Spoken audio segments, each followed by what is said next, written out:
বাংলাদেশে নতুন ফসল হিসেবে পরিচিত হলেও কিনোয়ার সমাদর আছে ইউরোপ, আমেরিকা সহ বিশ্বের বিভিন্ন দেশে। সুষম এই খাদ্যে আছে antioxidant, iron, phosphorus, potassium, vitamin বি6, ভিটামিন ই, ক্যালসিয়াম সহ বিভিন্ন খনিজ পদার্থ ও ফাইবার। প্রায় সব ধরনের পুষ্টিগুণ আছে বলে কিনোয়া সুপারফুড হিসেবে পরিচিত।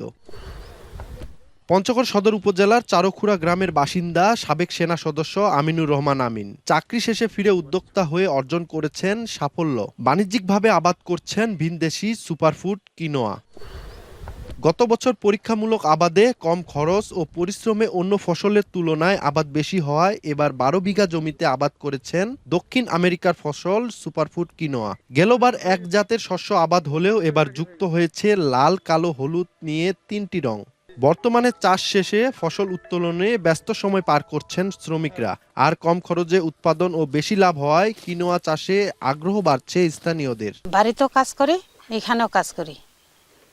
এই কাজ করে বাচ্চা কাচ্চাদের লেখাপড়া শেখাই। আমরা বাড়িতেও কাজ করি, ভাইয়ের কেনোয়া বাড়িতেও কাজ করি, 350 টাকা হাজিরা দেয়। এই ভাইস্তাটি দেখে হয়তো আমরা আর আগামীতে করব। আমি কেনুয়াতে দেখতে আসি, আগামীতে আমরা সপরিবারে কেনুয়া করার চেষ্টা করব এবং তার কাছে বীজ নেওয়ার জন্য আমি এখানে আছি।